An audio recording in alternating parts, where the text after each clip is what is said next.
Good morning everyone. ये देखिए मेरे यहाँ ये ब्रोकली का पौधा है जो कि एक 12 इंच के ग्रो बैग में लगा हुआ है और आधा ही भरा हुआ है। पौधे की आप हेल्थ देख पा रहे होंगे, बहुत ही हेल्दी प्लांट है। समझ आया, गोभी वर्गीय मतलब ये फूल वर्गीय जो सब्जियां होती हैं, इनको आप कम से कम 10 से 12 इंच का पॉट देंगे और एक ही पौधा लगाएंगे तो ही ये बहुत अच्छे से ग्रोथ करेगा। अगर आप एक से ज़्यादा लगा देंगे तो आ तो जाएगी गोभी, लेकिन वो इतनी अच्छी नहीं आएगी। जैसे देखिए मेरा एक ये पॉट है, ये भी वही 12 इंच वाला है और आधा भरा हुआ है। इसके अंदर मैंने 2 गोभी की पौध लगाई थी और दोनों में गोभी बनने लगी है। लेकिन अब मुझे इससे रेगुलर फीडिंग करानी पड़ेगी, मतलब मुझे हर 7 दिन में कुछ ना कुछ इसको लिक्विड देना पड़ेगा, जिससे कि ये गोभी का फूल प्रॉपर बन पाए। क्योंकि देखिए कोई भी सब्ज़ी या फल होता है, जब वो फल बन रहा होता है तो उसे खाना चाहिए होता है अपना साइज़ बढ़ाने के लिए। तो इसमें मुझे रेगुलर मेहनत करनी पड़ेगी। और सच बताऊं तो गोभी मैंने गोभी के लिए नहीं उगाई थी मैंने इसके पत्तों के लिए उगाई थी। तो पत्ते इजीली मुझे मिल रहे हैं खाने के लिए। आप खाकर देखिएगा, बहुत टेस्टी लगते हैं। अगर आप लेट्यूस खाते हैं ना तो उसकी जगह गोभी का पत्ता खाइए, कैल्शियम से भरपूर है। और ये सारे जो पौधे हैं, मैंने पॉट फिलिंग का मेथड शेयर किया था कि मैं सब्जियों के पॉट्स कैसे फिल करती हूँ, वो मैं आपके साथ शेयर कर रही हूँ आज अगेन। देख लीजिएगा पूरा, क्योंकि मैं अभी से तैयार करके रखूँगी। आने वाले जनवरी के बाद जो मैं सब्जियाँ लगाऊँगी तो उनके पॉट्स मैं अभी से फिल करके रख रही हूँ, जिससे कि मुझे टाइम आने पर पॉट्स रेडी मिल सकें। ये देखिए एक ग्रो बैग है जो कि मैंने पालक के लिए रेडी किया था और इसमें सिर्फ इतनी सी मिट्टी भरी हुई है। लेकिन चूँकि मुझे पौध मिल गई थी और मैंने एक ही पॉट के अंदर 3 गोभी के फूल पर लगा दिए, वो पौधे लगा दिए, जिसमें देखिए एक में तो गोभी बनने लगी है और 2 में कुछ भी नहीं दिख रहा है। क्यों? क्योंकि सारा भोजन वो लेके जा रही है, तो ये बस पत्तों में काम आएगी। तो ये समझ आया कि आपको अगर गोभी लगानी है तो आप थोड़ा सा बड़ा पॉट लीजिए और एक ही पॉट में अगर एक गोभी का पौधा लगा रहे हैं तो गोभी बहुत अच्छे से बनेगी। देखिए एक ये बकेट है जिसके अंदर मैंने, आप देख पा रहे होंगे, ड्राई मटेरियल यानी कि ब्राउन मटेरियल, जो पेड़ों के पत्ते हैं वो भर रखे हैं और ये तकरीबन मैंने 3-4 इंच तक भर दिए हैं। इसके बाद मैं डालूँगी इसके अंदर, ये मैंने एक लेयर डाल दिया किचन वेस्ट का खाद।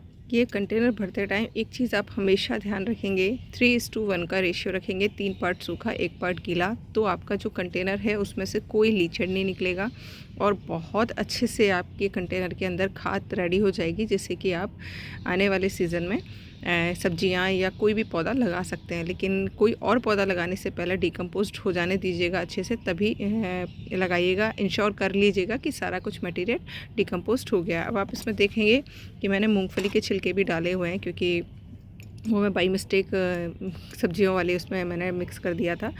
और अगर आप चाहें तो इसको आप सूखी पत्ती और मिट्टी के साथ मिक्स कर करके भी भर सकते हैं, जिससे कि आपको ये एक बार भी ऊपर नीचे ना करना पड़े। दोनों तरीके हैं।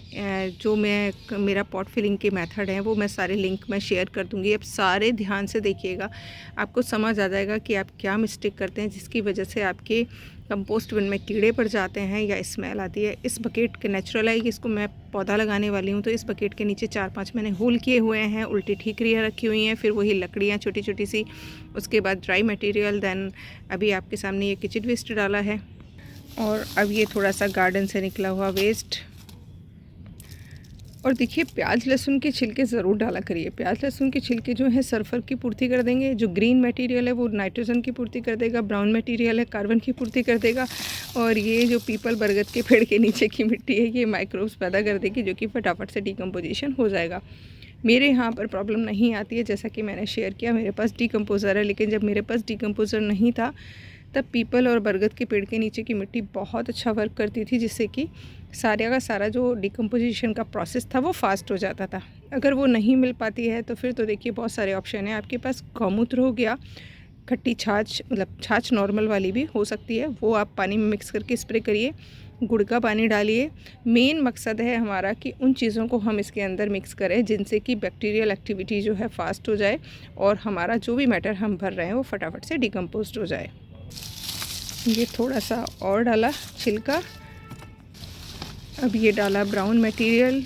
इसमें देख पा रहे होंगे ग्रीन भी है, मनी प्लांट की जो स्टेम मैंने उस दिन काटी थी वो सारी रख इसमें डाल दी हैं। और अब बस एक लेयर और लगाऊंगी मैं सब्जियों की, ये ग्रीन वेस्ट, किचन वेस्ट की। और उसके बाद ये गया इसके अंदर सारा पपीते का छिलका। और बस अब इसके अंदर मैं जो करूँगी, आप देखेंगे मैं सारा सूखी पत्तियाँ डालूँगी। और सूखी पत्तियों के बाद मैं तकरीबन 4 से 5 इंच अपनी खाद मिली जो नॉर्मल मिट्टी है वो भर के इसको रख दूँगी। इसके अंदर कोई भी स्मेल नहीं होगी, कोई भी मच्छर मक्खी नहीं होंगे।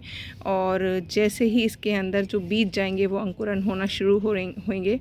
देखिए 1 महीना तो मैं जब किचन वेस्ट डालती हूँ तो 1 मंथ तो मैं रखती हूँ साइड में, कोशिश करती हूँ, क्योंकि कोई भी चीज़ डिकम्पोज नहीं होती है तो कई बार आप जो प्लांट लगा रहे होते हैं वो ख़राब हो जाता है।